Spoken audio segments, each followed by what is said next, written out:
सो कैसे हो आप सभी को मैं अपने इस प्यारे से NEET Hindi medium YouTube channel में बहुत स्वागत करती हूँ। कई दिनों के बाद हमारी क्लास लगी हुई है, तो आइए टिश्यू के बारे में देखते हैं कि अब हमें क्या जानना है। तो संयुक्त उपकला ऊतक के बारे में समझते हैं। संयुक्त उपकला ऊतक का जो मुख्य कार्य है वो रासायनिक व यांत्रिक सुरक्षा प्रदान करना और प्रतिबलों में सुरक्षा देना है। अवशोषण और स्त्रावण क्षेत्र की सीमता इनकी सीमित होती है। ये दो प्रकार के होते हैं, एक संक्रमित उपकला, एक स्तरित उपकला। संक्रमित उपकला जो है इनकी आधारी झिल्ली अनुपस्थित होती है, ये विश्राम अवस्था में होते हैं और संक्रमण के कारण खिंचाव के समय ये फैल से जाते हैं।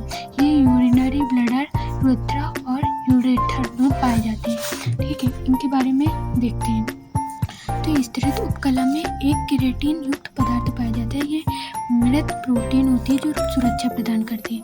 केराटिन विहीन देखा जाए तो मुख के गालों के अंदर पाई जाने वाली कोशिकाएं, ग्रसनी, योनि, गुदा, नाल, ये सब केराटिन विहीन है। और केराटिन युक्त देखा जाए तो सींग, खुर, नख, बाल, पंख और त्वचा है।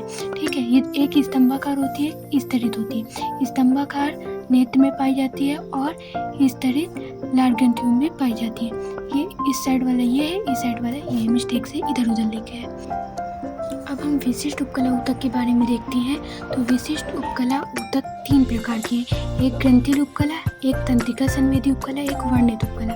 ठीक है, तंत्रिका संवेदी उपकला में नेत्र, त्वचा, कर्ण, जीवा, नासा पाई जाती है, यानी कि नाक पाई जाती है। वर्णित उपकला जो है ये नेत्र में प्रकाश को परिवर्तित करके रेटिना में दिखाने का काम करती है। सरल घनाकार स्तंभाकार उपकला जो विशिष्ट रसायनों का उत्पादन व स्त्रावण करने के लिए रूपांतरित हुई है, उन्हें ग्रंथिल कहते हैं। ठीक है, कोशिका की संख्या के आधार पर ये दो प्रकार के होते हैं, एक कोश की ग्रंथि, एक बहुत कोश की ग्रंथि, यानी unicellular glands and multi cellular glands.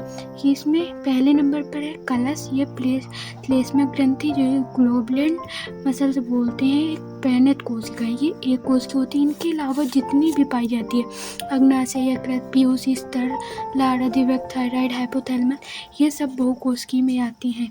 रक्त के निष्कासन के आधार पर ग्रंथियाँ तीन प्रकार की होती हैं, एक बहिस्रावी ग्रंथि, अंतःस्रावी ग्रंथि और मिश्रित ग्रंथि। बहिस्रावी ग्रंथि को एक्सोक्राइन ग्लैंड्स बोलते हैं।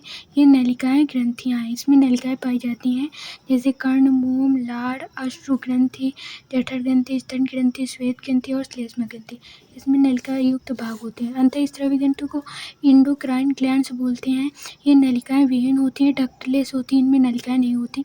ये रक्त में हार्मोन का संश्लेषण करती है, जैसे हार्मोन में आ गया हाइपोथैलेमस, पीयूष, थायराइड है, पैराथायराइड, थाइमस, पीनियल, अधिवृक्क, ये सब। मिश्रित ग्रंथियाँ जो है वो बहिस्रावी ग्रंथियाँ और अंतःस्रावी ग्रंथियाँ से मिलकर आए, यानी कि एक्सोक्राइन और एंडोक्राइन ग्लैंड से मिलकर बने, इसलिए इनको हेट्रोक्राइन मल्टी ग्लैंड्स बोलते हैं। ठीक है, मिक्स्ड ग्लैंड्स अग्नाशय है और अंडाशय है, वृषण है, टेस्टिस, पैंक्रियास और ओवरी इसके अंतर्गत आते हैं। आइए आगे देखते हैं। ठीक है, कोशिका संधि जो है सेल जंक्शन, वो पड़ोसी कोशिकाओं को आपस में जोड़ती हैं। कैसे? एक होता है टाइप जंक्शन यानी तृण संधि, ये पड़ोसी कोशिकाओं के बीच से रिसाव को, लीकेज को रोकता है। असंधि संधि एडनेस जंक्शन, ये पड़ोसी कोशिकाओं को आपस में जोड़ने का काम करती है, इसमें एक डेस्मोजोम और एक इंटरडिजिटेशन आते हैं। और अंतराली अवकाश संधि जो है ये पड़ोसी कोशिकाओं के, ये गैप जंक्शन बोलते हैं, ये पड़ोसी कोशिकाओं की द्रव को आपस में जोड़ती हैं, जिससे आयनों के छोटे छोटे अणु व कभी कभी बड़े बड़े अणुओं का आदान प्रदान होता है। ठीक है, आइए ये जो संधि है कोशिका संधि, ये उपकला ऊतक में पाई जाती है। कोशिका संधि के बाद संयोजी ऊतक की थोड़ी सी बात कर लेते हैं। नेक्स्ट वीडियो में अच्छे से संयोजी ऊतक के बारे में देखें। तो संयोजी ऊतक की उत्पत्ति यानी कनेक्टिव टिश्यू की उत्पत्ति मध्यजन मेसोडर्म लेयर से हुई है। इनका कार्य विभिन्न अंगों व ऊतकों को आपस में जोड़ना है, अवलंबन सपोर्ट प्रदान करना है, शरीर में विभिन्न पदार्थों का परिवहन करना है जैसे रक्त व लसिका, शरीर में ढांचा का प्रदान करना है, अस्थियां उपास्थियां आ गई। संयोजी ऊतक अधात्री कोशिकाएं तंतुओं में कोलेजन और इलास्टिन से मिलकर बने होते हैं।